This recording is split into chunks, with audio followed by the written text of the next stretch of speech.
Hello everybody, welcome back. Today I'm going to be doing a different kind of deck profile. This is obviously one on Dueling book. I don't own the adventure engine, so I just figured this would be an easier way of showing off the cards in this specific deck list that I put together here. So as you can see, and obviously you clicked on this video, this is a Resonator deck profile that incorporates the adventure engine. The adventure cards fit right in with the resonators, as you're typically not using a normal summon effect within the deck. The only thing that would conflict is something like the red resonator, but you're usually not normal summoning this unless you have to, and then in those cases you might not even have access to the adventure engine. But I'll run through the deck list and then I'll show some test hands and kind of what the deck's aiming to do. So this deck, you can probably tell, is a going second strategy. Now the reason for this is because the deck actually does have quite a bit of hand trap space. So you could definitely just play the hand traps. I mean, you could swap out Dark Ruler, Forbidden Droplet, and the evenly matched 4 hand traps. It's only 9. It would be 11 because you also have Skullmeister. But I don't know, 9, it's not heaps. I mean, this deck is obviously not competitive at all. This is probably the most competitive way to play it, but it's not a competitive strategy. Definitely take it to locals. It'll be a lot of fun, but it's not going to be winning any YCSs or anything like that, let's be real. My logic was that going into game 1, we would blind go second, because with the 9 spots or so that we have, we can play much more powerful cards. And then if we're choosing to go second, we should be able to go second in game 1 because most people these days will say that we'll go first. Then once we get into side deck, we can actually take those cards out and replace them with cards that are actually engine pieces for the deck. But when you're doing the dice roll, let's say you lose the dice roll, and if you had all these cards in your deck, let's say you had the Trap Tricks, the Synchro Calls, and the Red Rains in your main deck and you had to go second, these cards all represent blanks. They are kind of engine pieces, but you really need to be going first, and if you don't go first, these cards are terrible. So we're blinding second, that way we know that our big powerful haymakers will be live, and then the theory is that you would side them out and opt to go first if you had the choice, or if they made you go first or whatever. You've got the trap cards that are actually engine pieces that would help facilitate your strategy. But as for the deck, with the resonators, we are playing 3 Crimson Resonator.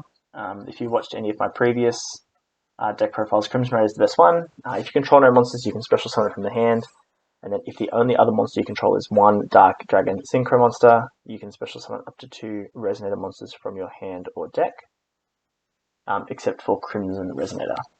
Now, that second effect does conflict with the Enchantress, but you'll notice that we're not actually playing the Adventure Engine for Griffin. We've got Griffin in the side deck. We're actually playing it for Illegal Knight. So in this kind of blinding second, you're not going to be leading off with Enchantress. It definitely would bait interruptions, but you are you do need to have no monsters and to use Crimson Resonator. That being said, this deck is really cool in that the token is level 4, so there are some really cool plays you can do. So for example, you could actually start off with the Enchantress things, and then once you've used Illegal Knight, if it's resolved successfully or not, if you've still got the level 4 token and you've got the Crimson Resonator, you can actually just normal summon the Crimson Resonator and then synchro with the token for Red Rising Dragon, which is interesting. But we'll get to that in the test hands. The rest of the Resonators we have are 2 red. This could be 1 between the 2 red and the 2 Synchron. It's either 2 and 2 is fine, or you could go 3 Synchron, 1 red. But the fact that it's level 2 is very important. So having access to a level 2 Resonator is quite crucial because you need to be able to access the Red Rising Dragon. So I've gone for 2 red, just because needing a level 2 tuner is important to have in this deck. Then the other resonators we've just got two one-offs. We've got one creation and one chain resonator. Chain's just got a really useful effect that you can use, and you're not usually using it on the first turn. It's just a level 1 that you can kind of access. Sometimes you don't actually summon the synchron off Crimson. You might actually summon chain, or if you summon, if you summon one synchron, one chain, then the synchron can bounce back the chain, which gives you a really strong follow-up on the next turn if you still have a synchro monster on the field. So it's just an interesting one that can come up. Creation Resonator is important because it's a level 3, and that helps you access some of your bigger synchro monsters when you're trying to do the bigger Archfiend dragon plays. Then for the level 4 monsters, because the whole point of the deck is to make the level 6 synchro Red Rising Dragon, and then it kind of just goes from there. 3 Witches of the Black Forest is very standard in this deck. If you're playing a heavier hand trap lineup, which allows you to search a lot of different hand traps. Obviously it doesn't search the Ghost Girls or anything like that, but it does search things like Skullmeister. It would search Nibiru, it could search Effect Veiler, it could search the DD Crow, for example. Lots of those hand traps that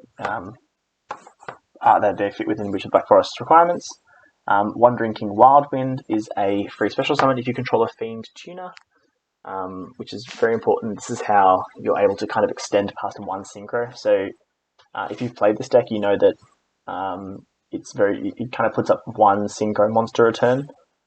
Depending on your hand composition, you can pull off more, because often you can kind of do plays where you don't use your normal summons. Let's say you've got Creation and Wandering King. This doesn't use a normal summon. And then if you had something like Red Resonator and Witch, that would equal a second synchro monster. So having the free special summon, that's what gives you the access to more synchro monsters, but typically this deck does only put up one synchro monster at a time. And then Skullmeister is pretty essential in this deck. I've opted to play 2 just because I was already at 42 cards. I've just taken 1 out to put it at 41, but still with 1, 2, 3, 4, 5, 6, 7, 8 level 4s. There's plenty of level 4s, plus you get the token from Rite of Aramis here. So there's lots of access to level 4s, especially with the Adventure Engine. Then the Adventure Engine, of course, is very standard. It's just the 3 Wraith, 3 Enchantress. We're playing 1 Illegal Knight as opposed to the Griffin. I put the Griffin in the side deck just for when you choose to go first. Because we're game 1 Blinding Second, the 1 Illegal Knight, 1 Fateful, 1 Dracoback. Then for the spells, one thing I didn't include with the Resonator side was obviously 3 Resonator Call, but it's just 3 more copies of Crimson, essentially, is how we're looking at it. I'm playing this build with Pot of Extravagance. Our extra deck is all just Red Dragon Archfiend synchro monsters, nothing too fancy. This deck heavily locks you when it comes to the extra deck into Dark Dragon synchros, so you're very limited to what you can play. One of the big cards that I was playing prior to the ban list was, of course, Chaos Ruler.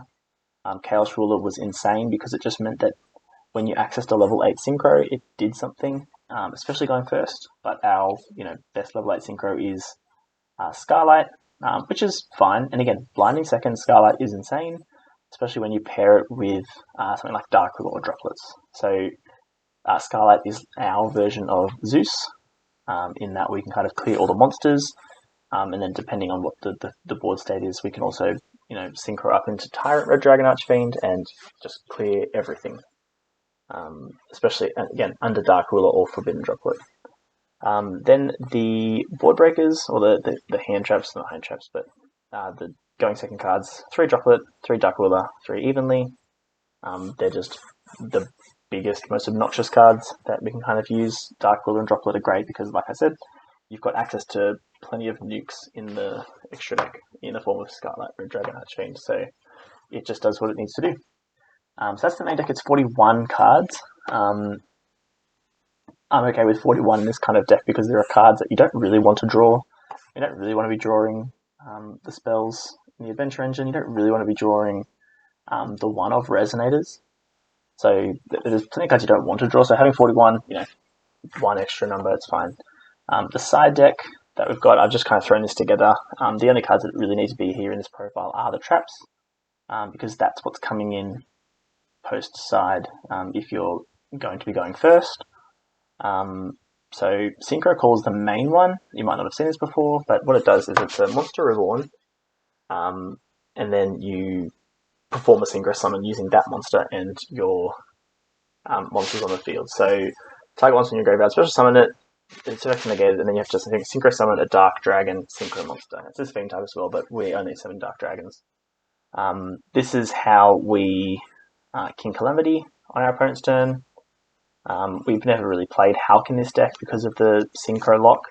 So Synchro Call just gives us an ability to go into King Calamity on our opponent's turn, which is kind of our win button going first. We can also set up negation in the form of Abyss, and then the Griffin Rider as well. The other kind of going first option we have would be something like Supernova Dragon, which I really think is quite cool. It's good going second too, just does a lot of great things. It comes out humongous when you summon it, and then can be destroyed by card effects. And then when your opponent activates a monster effect, or it declares an attack, you can banish the red Supernova Dragon and all cards your opponent controls, and then in the end phase it will come back. Your next end phase, sorry, it comes back. The other trap card we're playing alongside Synchro Call is Red Rain, which pretty much does the same thing as Supernova Dragon. It just banishes all monsters on the field except the monster with the highest level. You need to control a level 8 or higher Synchro to activate that. And again, because we're a deck that only really puts up one Synchro monster at a time, this doesn't really ever affect us, because we only really ever have one monster. If we're in one of those positions where we have two because we haven't had to use a normal summon, Red Rain sometimes can hurt. If we're able to kind of get a hot red and something else, then we would probably hesitate to activate Red Rain, but it's just another really cool card. And then when you Synchro Summon, while it's in the graveyard, you can add it back to your hand. So it just recurs itself, which is nice. And then I've just thrown Impermanent Cosmic Cyclone in here just to kind of fill out some spots. But that's the side. The extra deck, there's nothing too crazy in here. Red Rising Dragon is the main playmaker in the extra deck. So it's a level 6 Synchro. It needs one Fiend tuner specifically and a non-tuner monster. And when it's Synchro summoned, you can target a Resonator monster in your graveyard, special summon it. And then that's not once per turn, which is interesting to note. So the only once per turn effect on this is... sorry, it's not even a once per turn effect either. And that's during the main phase, except the turn it was in the graveyard. You can banish it from the graveyard and target 2 level 1 Resonators and special summon them. So that would be, our Synchrons or our Chain. We can bring back 2 of them. But usually that effect only comes up really on something like turn 3 or turn 5, like much later into the game. Because often we're not accessing 2 level 1s straight away. That's the main one. Calamity, you would know, when it's summoned, it prevents your opponent from doing anything. Hot Red is another very common one. The Red Supernova Dragon I've already gone over. Skylight's very common, and then Tyrant Red Dragon Archfiend is just another kind of version of Red Dragon, the Skylight, in that it says during your main phase 1, you can destroy all other cards on the field, and then this is the only monster that can attack. And during Idapel's battle phase, when the spell trap is activated, you can negate the activation and destroy it, and he gains attack. But that's the deck we're kind of working with, and I'll show just some example test hands, and that'll kind of showcase a couple of combo lines that the deck can do in terms of accessing some of the bigger Synchro monsters. Okay, so here's our first test hand. Obviously, we'll be going second, so we will draw. Second match is fine. So what we'll do is we will go into, obviously, main phase 1, activate Pot of Extravagance, and we'll banish 6, and we will draw 2. Okay, from here, what we will do is we'll go to battle, and hypothetically we use both evenly matched. I don't know. We'll just throw them away just because it's going second cards. We'll go into main 2, and we will use our Enchantress. We'll add Right to our hand, and we will activate the Right. So we'll get a token, and we will place the Fateful Adventure in the spell trap zone. Okay, from here, what we can do, I mean, we've already got the Illegal Knight, so we're pretty free to special summon the Illegal Knight and declare its effect. Now we know that they would only have one card left if we've resolved the two evenly matched, so hypothetically they've only got the one card left, so we will give that to them and return their cards to the hand.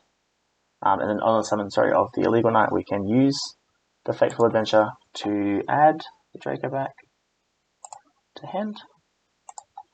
And then we can actually just use that and bounce the Illegal Knight from their field to our hand. So theoretically they would have no cards now in this situation. From here we are able to normal summon the Crimson Resonator, and we can use it and the token would go to the graveyard to go into our Red Rising Dragon. We should have actually checked our banishes, but looks like we've got enough things here, so we'll special summon our Red Rising Dragon. We'll use its effect on summon and bring back the Crimson Resonator. From here we are free to declare Crimson Resonator, and this is where you kind of have to pick what you're going to go for. So if we want to go for something like the Red Supernova Dragon, we need 3 tuners, so we wouldn't be going through Scarlight to get there. What we would do is we would summon a 3 and a 1 from our deck, and that would give us 3 tuners for Red Supernova Dragon. We could also go into Hot Red. We don't really need to go through Scarlight here, so we're probably just going to set up Red Supernova Dragon here. It's fine. So we'll summon the Crimson from our hand, and we'll summon out a Synchron Resonator from our deck. And then we can just synchro all of these into the Red Supernova Dragon. We know that we don't have a battle phase. We can use the other effect of Fateful Adventure to just add and discard the Water Enchantress. And then that would be kind of our turn. So we know that we've wiped the opponent's field. They have 0 cards. We don't know what they have in their hand, being what we're playing against. Red Supernova Dragon represents just a complete board wipe for our opponent at any kind of point when they activate an effect. And we've got the Skullmeister as well, which is nice. So that is the first test hand, and we shall see what we get on the next one.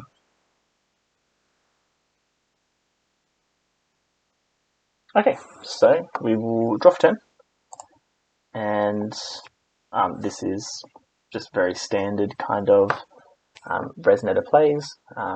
What we could do is, going into the battle phase, we could fire off Evenly Matched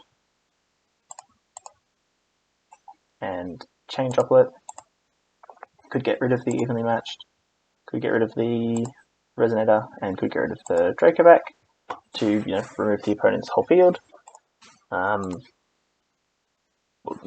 So evenly resolves. They've only got one thing left, and then Crimson and Witch would represent just a combo again. So almost identical to the last one, except Witch would get its search, and we'd be able to search for Skullmeister for follow-up, for example. We could go for, obviously the Supernova Dragon. You get the negate from Hot Red, but we would go either one of those paths there. Okay, we'll just do a couple more just to kind of show what kind of hands you would get.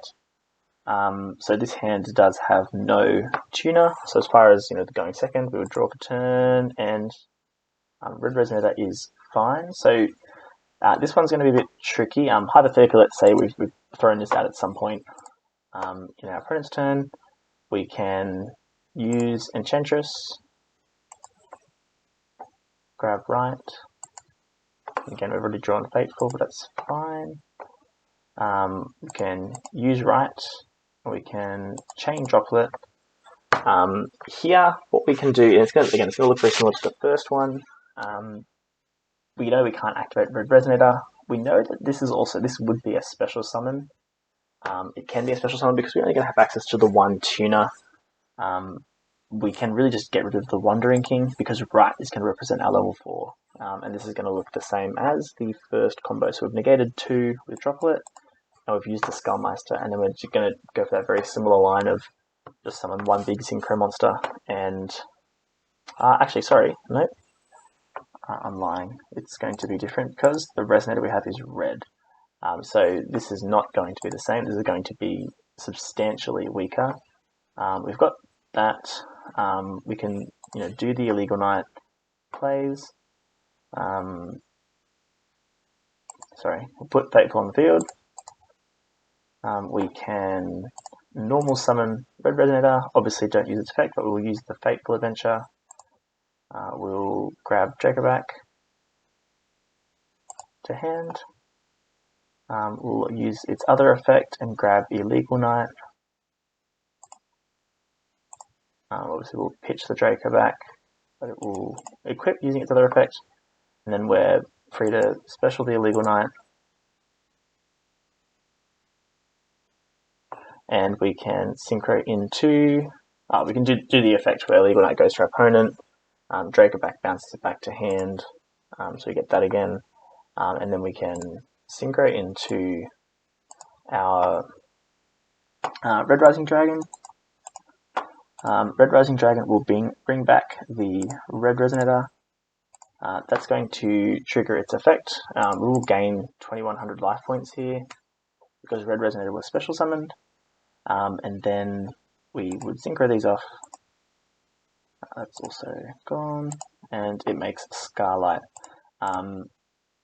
This is where actually probably something in the extra deck, something like Beagles would be okay. It's a level 8 that has more of an effect. We can use this because our opponent, again, depending on what our opponent has. But from this point, we know they've kind of been cleared of everything. We just don't have tuner access to continue playing. We can hit them for 3,000 at this point, and kind of leave it there. So follow-up here would be the Wandering King can add a Resonator, adds a Fiend tuner. Probably would be Crimson Resonator in this instance. This hand was not so great, and again, this is where losing Chaos Ruler was really quite impactful. So here would be a perfect moment to summon the Chaos Ruler and utilize its effect to, potentially search for that Synchron Resonator and extend into Hot Red. So at least we have a negation, but losing Chaos Ruler really does hurt this deck a little bit. But looking here at this hand so far, it's really not playable, and yeah, it's not going to be playable. We've got the right line to bounce. We've got the even link to just clear the field. We've drawn Fateful Adventure again, but not really. We're not playing the game following that. Drop a turn. Something that's a board breaker would be ideal. It's not. So obviously we have cards that can help kind of push through and bait negates a little bit, but depending on what we're up against, without any kind of board breakers, blinding second here is really hard. But I'll do one more and just see what it looks like. Okay, so not too bad. Obviously we don't have access to a level 4 here, but we're kind of hoping that Pot of Extravagance does something good. We could chain Droplet here as well, just because we've got it, and we'd get rid of the Extravagance. We will banish the 6. We'll get rid of the Extravagance. We can get rid of the Synchron Resonator. We'll hold on to the call. We just want to get rid of the monster, and we'll draw 2. And no, that's not very good. So we've negated everything, but done nothing as follow-up, because having just a hand of Resonators is not good. So we can end on a successful one. And our draw for turn. Nope, not a set. But Dark Rule Evenly always feels good, except without monsters to actually do anything with it. Okay, this one's fine. We'll drop a turn. It's not ideal. No hand traps or board recognition to stop our opponents, so we're probably losing anyway, but we can try and, I guess, bait some things with the illegal knight and then see if we can at least get a Scarlight to stick and wipe the board, but that's it. Yeah, so like I said, this deck is definitely not the most competitive. It's a lot of fun to play. I really enjoy playing it. I like the summon giant synchro monster and blow up the field. It definitely feels good. I feel like the adventure engine is a really strong inclusion. Definitely helps the deck to kind of break boards or set up more disruption going first. But otherwise, I hope you enjoyed this, and I'll catch you in the next one.